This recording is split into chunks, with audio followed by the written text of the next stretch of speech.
Eu gostaria agora de convidar para a palestra o doutor, professor Emílio Santoro, nosso convidado externo, né, professor da Universidade de Florença, que apesar do sobrenome não é meu parente, talvez distante. Por favor, professor, a palavra é sua.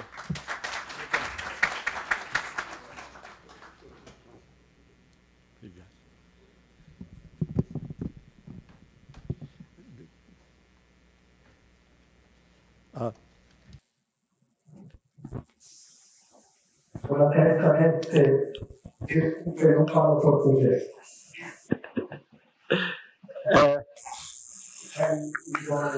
Eu vou falar em inglês. Eu sou uma pessoa bem preguiçosa, como já disse. 20 anos já trabalhando no Brasil e ainda não aprendi português. Me perdoem por ser uma pessoa tão preguiçosa. Obrigado ao Eduardo e à Defensoria para fazer esse debate tão interessante e por organizar isso. Muito obrigado à Procuradoria, Bruno, Anderson, por fazer isso possível. Muito, muito obrigado. Nesse lugar tão maravilhoso. Muito obrigado novamente. Eu vou falar, não tenho onde falar depois do Luciano, e por 20 anos eu gostaria de usar palavras em português. Meu mestre aqui no Brasil. Muito obrigado, Luciano. Eu decidi me apresentar como uma pessoa meio esquizofrênica que fecha um livro e abre outro, mas eu tento conectar o que eu falo com os 2 dias atrás que eu falei, com o que eu vou falar agora. Então me dê 2 ou 3 minutos para voltar para falar o que eu disse na quarta-feira, 2 dias atrás. O meu ponto de começo foi a parte do princípio da lei. Bom, eu gostaria hoje de falar particularmente sobre o segundo conceito, em Sparta-Fockley, que é baseado na habilidade realizar alguns conflitos e transformar essa parábola em um problema legal para criar direitos. Eu acho que essa é a parte mais importante. Criando direitos para dar novo significado à luta pela justiça na lei.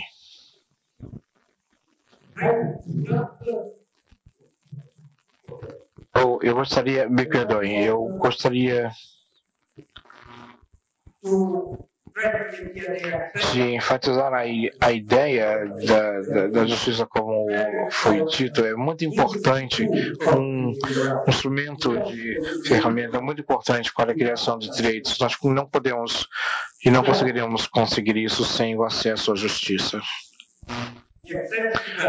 O acesso à justiça,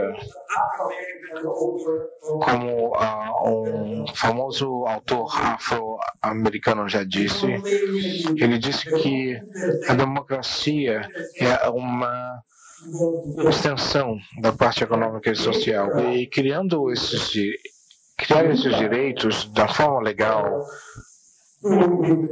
para fazer essa extensão. Então eu volto e aqui temos o fim do meu retorno para o que eu já havia dito. As pessoas sabem que nós temos... O problema seria em transformar a problemática em instrumentos legais de direito, dando assim o poder às pessoas para que possam transformar esse problema pessoal em um problema jurídico. É isso que eu chamo de dever, a tarefa da imaginação legal.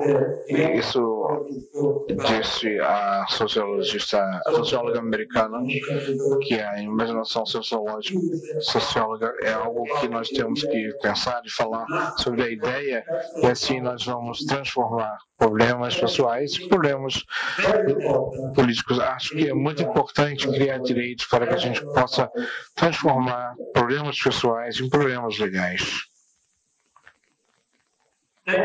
Então, a maneira de se transformar esses problemas pessoais em problemas legais é criar, inventar esses direitos. Eu já mencionei aqui na base do que Paulo Grossi disse no seu último livro, antes de ser feito. Paulo Grossi usou a expressão a invenção da lei na forma de cobrir o significado moderno e assim criar um centro onde a gente possamos criar esse significado, uma descoberta. Dessa maneira, encontrando algo que já existe, e em muitos casos, essa invenção acaba sendo uma estratégia de se lidar com coisas complexas.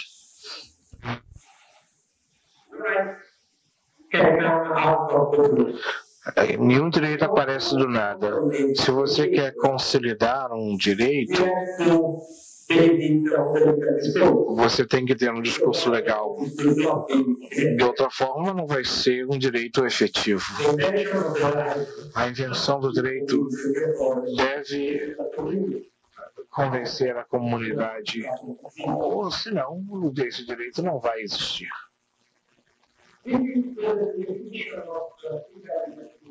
Essa é a definição da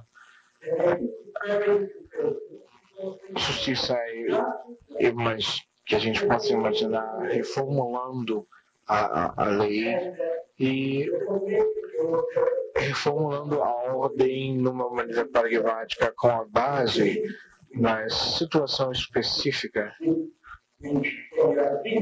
com que está se lidando.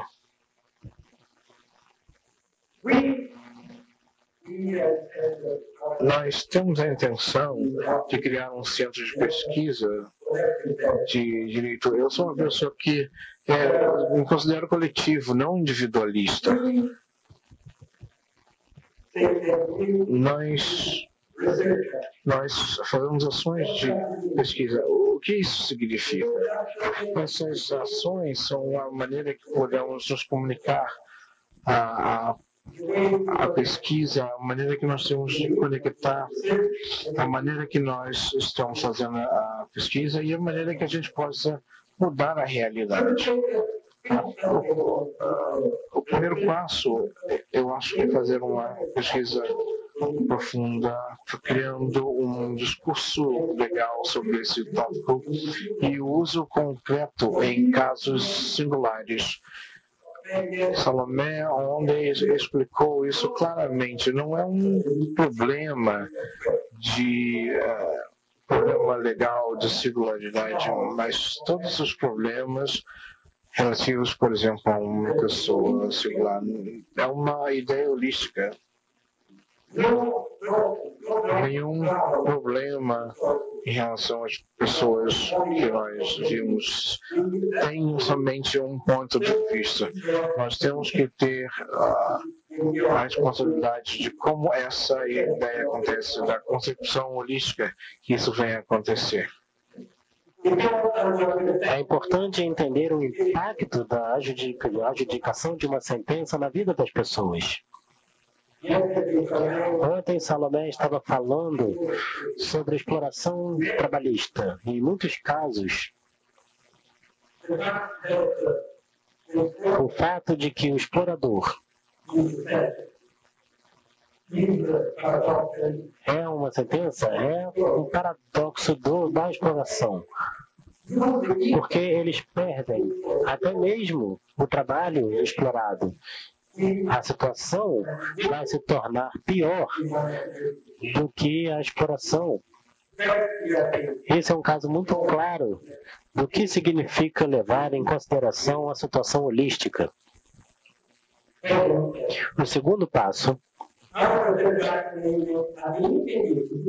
essa ação de pesquisa visa na defesa dos direitos das pessoas, realizando, a gente está falando agora os direitos de prisioneiros, de as situações em prisões, realizando perseguição criminal, considerada desviada ou marginalizada socialmente ou de acordo com o sistema jurídico italiano. Os atores de pesquisas realizam imediatamente para passar para o conhecimento dos operadores no território e para as pessoas que estão sendo monitoradas. Nós temos que ver o que o ator social está fazendo,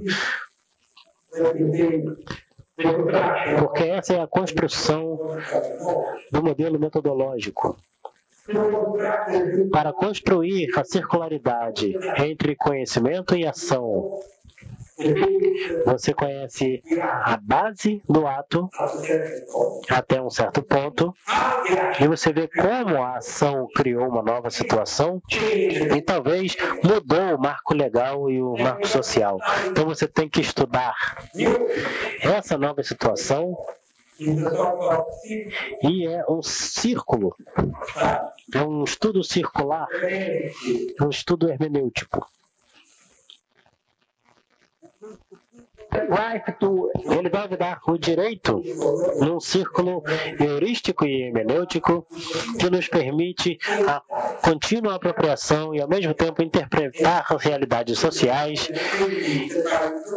e mudar, melhorando a eficiência de pessoas marginalizadas e seus direitos. O uso e o ensino da ação de pesquisa.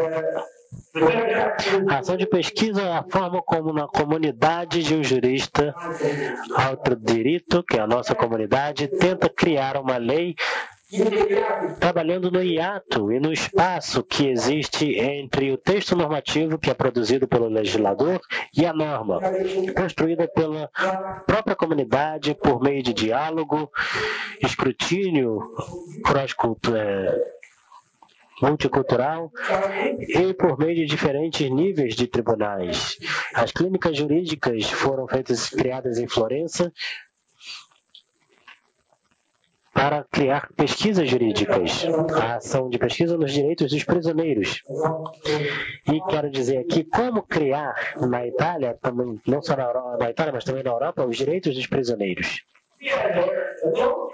Nós temos uma longa tradição que começou no final dos anos 1900, que os tribunais constitucionais dizem que o legislador tem que conceder os direitos dos prisioneiros e o legislador nunca cumpre com essa sugestão, mas não era uma sugestão, com esse dever constitucional. A Corte de Cassação tentou inventar uma solução que não estava funcionando, não foi muito eficaz. Depois, o que aconteceu? Itália foi condenada pelo Tribunal Europeu de Direitos Humanos. E essa mudança, isso mudou muito a situação. Eu já mostrei 2 dias atrás esse slide que mostra que a Convenção Europeia de Direitos Humanos tem um valor constitucional. O Estado deve adotar o que o Tribunal Europeu de Direitos Humanos está pedindo, solicitando. E, como nós dissemos, o que a Corte Europeia de Direitos Humanos está solicitando é uma mudança contínua Porque o motivo pelo qual a Corte pode criar novos direitos é porque ela é considerada a Convenção como um instrumento vivo. O que aconteceu? Antes de dizer o que aconteceu, isso foi o que Luciano disse quando falou que eu estou defendendo. Eles me falaram que eu estou defendendo os criminosos. Essa é a minha vida.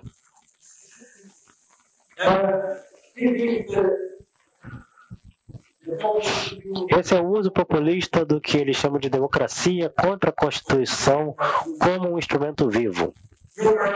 Os direitos humanos são residuais, são liberdades civis que servem somente minorias. As minorias ruins que são a representação dos direitos humanos. Os direitos de homossexuais, de criminosos, de imigrantes, eles não são os direitos de cidadãos verdadeiros. Esse é o discurso populista contra os direitos humanos. Então, o uso da Convenção Europeia de Direitos Humanos como instrumento vivo. O principal problema é que a Corte força os Estados a criar gastos, a colocar dinheiro para esse tipo de operação. Eu não tenho a minha aposentadoria, eu não tenho o meu direito, mas o Estado tem que pagar pelos criminosos. Esse é o discurso. O que aconteceu? Essa é a sentença que Daniel mencionou em seu discurso do Torreggiani, que foi a sentença sobre superpopulação. E essa é a sentença que forçou o Estado italiano a criar direitos reais para os prisioneiros. Por que o Estado italiano decidiu criar esses direitos? Em mais ou menos 2015, e não no último século, quando a Corte Constitucional solicitou isso. Porque tem uma diferença importante. A Corte Europeia de Direitos Humanos pode condenar os Estados a reembolsar a pessoa cujos direitos foram violados. E nós adicionamos milhares de prisioneiros em situações de superpopulação. E o Estado italiano ficou aterrorizado com a ideia de que tinham que gastar muito dinheiro, porque nesse caso a Corte deu mais ou menos 40 mil euros para cada detento. E você tem que multiplicar os 40 mil euros por milhares e milhares de prisioneiros.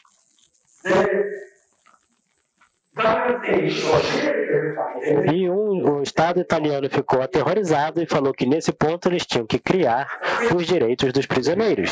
Os direitos reais significa a possibilidade de ir diante de um juiz e dizer: o Estado italiano está violando meus direitos fundamentais.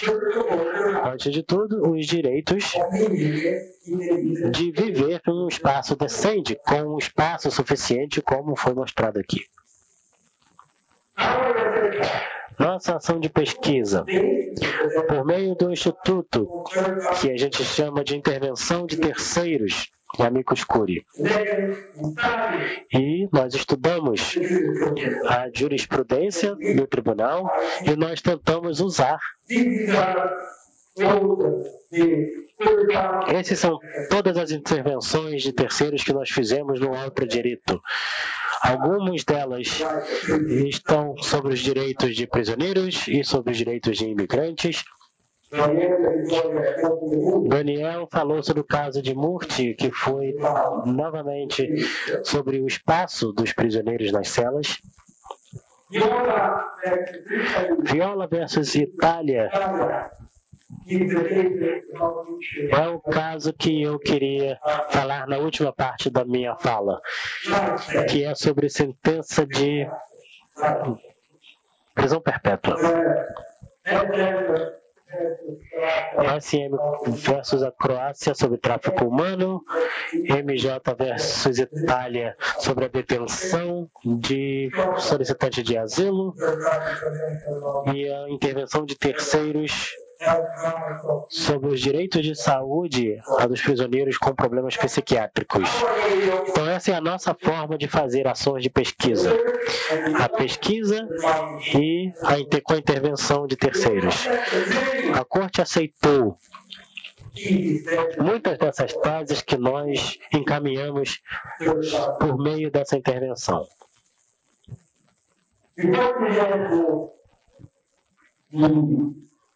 Antes de passar para a parte de prisão perpétua, eu quero dizer que Daniel e a Defensoria e a Procuradoria vamos fazer uma ação de pesquisa juntos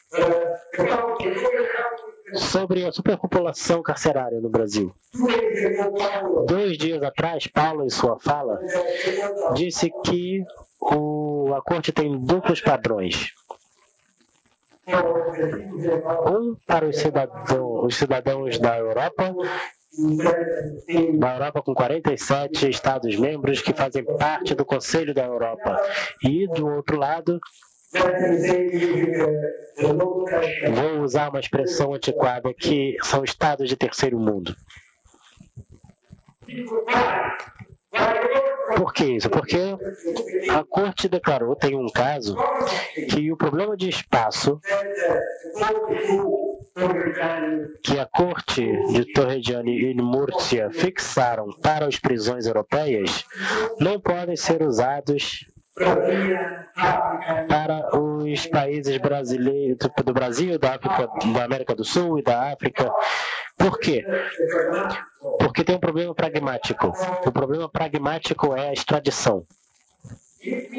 Se nós aceitarmos os padrões de 3 ou 4 metros quadrados, mais uma lista de instalações como direitos fundamentais das pessoas e dos prisioneiros, a extradição vai se tornar impossível. Você não pode fazer uma extradição para nenhum país africano, talvez para países da América Latina. Porém, se nós obrigarmos a Corte a seguir essa jurisprudência, a ideia de padrões duplos é inaceitável. Uma Corte de Direitos Humanos não pode dizer que os direitos humanos de um italiano é diferente dos direitos humanos de um brasileiro.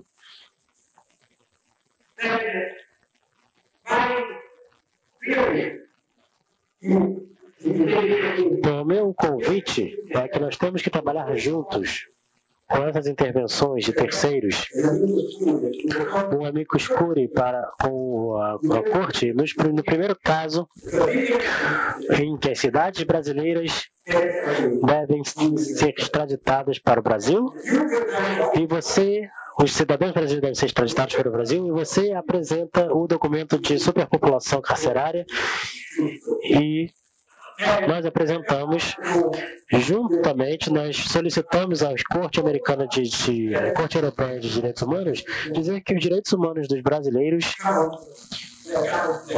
não contam menos do que os direitos humanos de cidadãos europeus.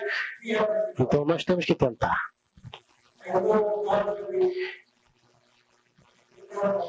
Esse é o problema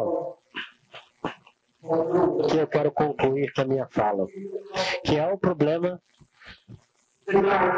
das sentenças de prisão perpétua. A Corte decidiu que a jurisprudência, nós vimos alguns pontos nesse caso de Winter contra o Reino Unido, eles decidiram que há uma violação do artigo 3 de tortura e tratamento desumano, as sentenças de prisão perpétua sem a revisão judicial. Eu coloquei ali uma declaração da corte. O prisioneiro de prisão perpétua deve saber que no início de sua sentença, o que ele precisa fazer para ser considerado para liberação e em que condições, incluindo quando uma revisão de sua sentença vai ocorrer. Consequentemente, onde a lei doméstica não fornece nenhum mecanismo ou possibilidade para a revisão de uma sentença de prisão perpétua, a incompatibilidade com o artigo 3 nessas bases já surge no momento da imposição da prisão perpétua e não no estágio posterior do encarceramento. Essa sentença é contra a convenção por si só.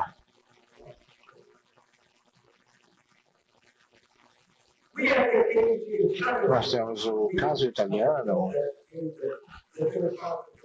onde fizemos uma terceira parte de intervenção. Nesse caso, é o caso da Viola.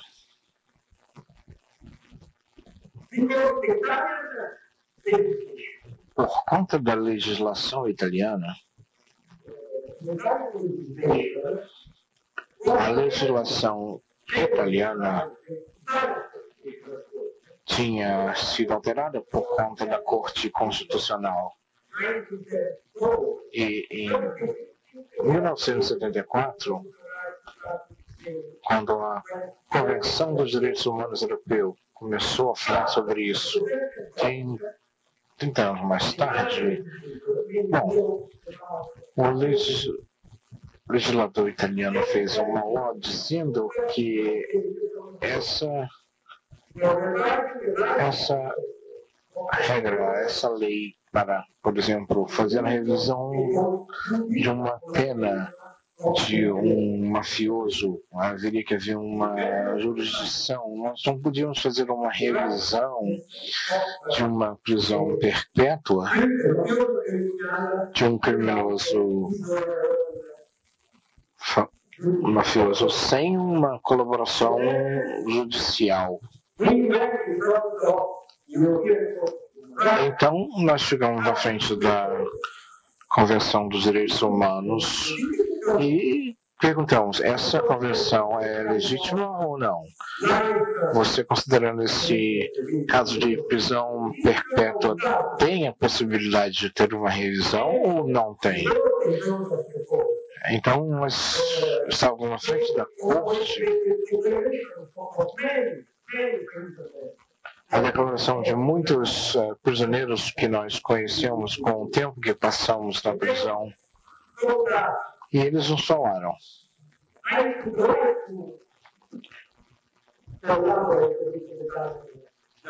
Eu gostaria de colaborar com a justiça italiana, mas eu tenho medo pela minha família, pelos meus filhos, minhas filhas.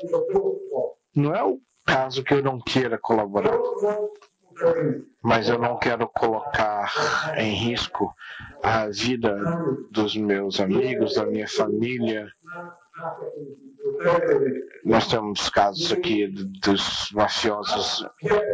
Nós temos muitos casos no qual a máfia matou membros da família das pessoas que colaboraram. E nós temos o caso bem conhecido, no caso de um terrorista. O irmão dele foi morto. Bom, ficamos chateados que tínhamos esse tipo de problemas, então declaramos que a legislação italiana está prendendo e criando sentenças sem uma revisão feita pela sua legislação. Nós tínhamos que criar o caso de fazer a revisão para esses mafiosos. Assim, quando nós temos esse instrumento, tem que ser usado para todos os criminosos, até os mais perigosos. Nós estávamos completamente errados, então. A situação italiana Ninguém tinha orgulho nessa situação, nem o parlamento, nem os juízes, reconhecendo o direito da pretensão de revisão de penas de criminosos perigosos. O que aconteceu?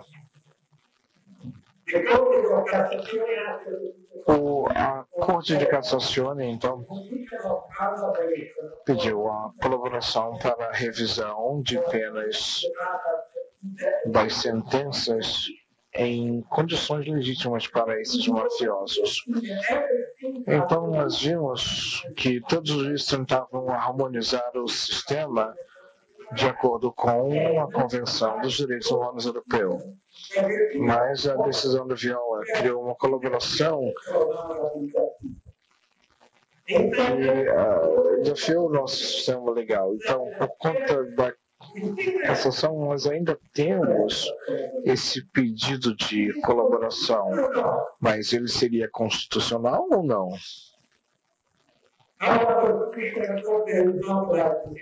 A nossa Constituição não é como o Luciano. Ela define a apelação, até mesmo de mafiosos do Master. E a Corte Constitucional não falou que nós estamos violando a decisão em parte do sistema legal italiano, mas reconheceu que isso era contra a Constituição, porque era contra os artigos da Convenção Europeia. Mas, de forma surpreendente, eles fizeram e criaram uma legislação para mudar esse status. Eu gostaria de apontar aqui a última linha.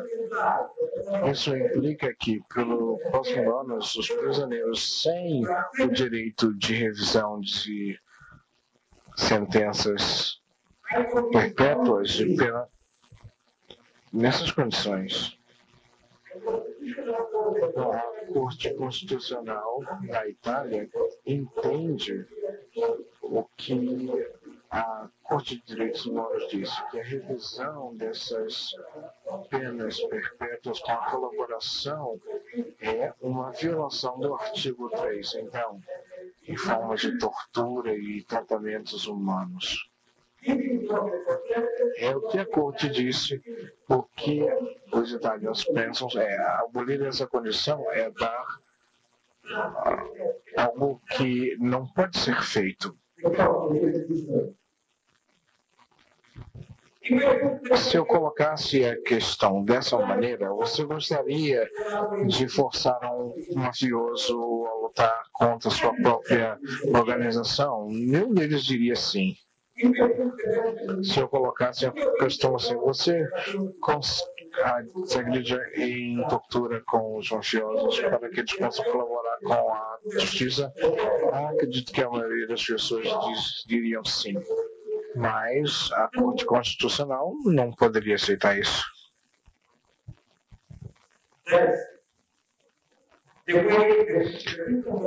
É a razão pelo qual não diz. Bom, eu gostaria que algumas outras instituições viessem e resolvessem esse problema. Esse é um problema, lembre-se, eu já falei sobre isso. Nós falamos aqui sobre o ponto de vista constitucional. Então, se um mafioso fosse solto sem essa colaboração, vamos mudar então esse ponto de vista. É um meio de desenvolver a tortura entre os prisioneiros? O que está acontecendo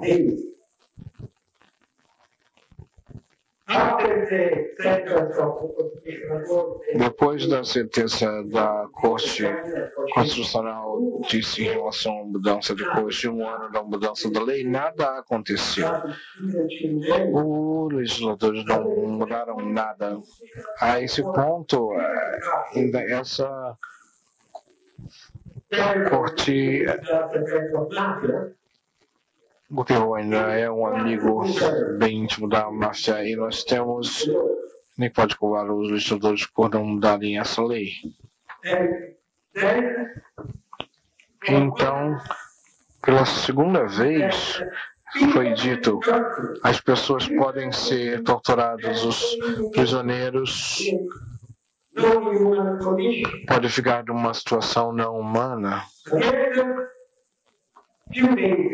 E no final, alguns dias atrás, o parlamento fez uma mudança, criando um instrumento para uma situação excepcional.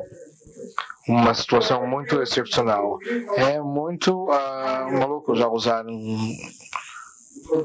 para isso, porque nós temos uma violação dessa lei que aconteceu há 5 anos atrás. Então, o status que foi um problema para o parlamento não era somente por um fato negativo, mas não existe nenhuma outra linha para a organização criminosa. Mas isso continua acontecendo, continua a se contradizer em relação às leis humanas, em relação ao estudo dessas leis. Nós não podemos determinar nenhum fato futuro pelo fato que está acontecendo no presente. Então, às vezes disso, a lei precisa de fatos para serem usados para o futuro. As pessoas não têm nenhum link com a máfia ou com a organização criminosa. Nós temos a corte que não declarou esse grau na Constituição, mas perguntou à Corte de Cassação e o problema ainda existe e ninguém resolveu. Eu não quero decidir, foi isso. Mais ou menos a ideia da história. Eles não puderam inventar direitos de forma efetiva, mas podem ser capazes de mudar a perspectiva da jurisdição. Muito obrigado por serem tão malucos e estarem aqui me ouvindo pela segunda vez.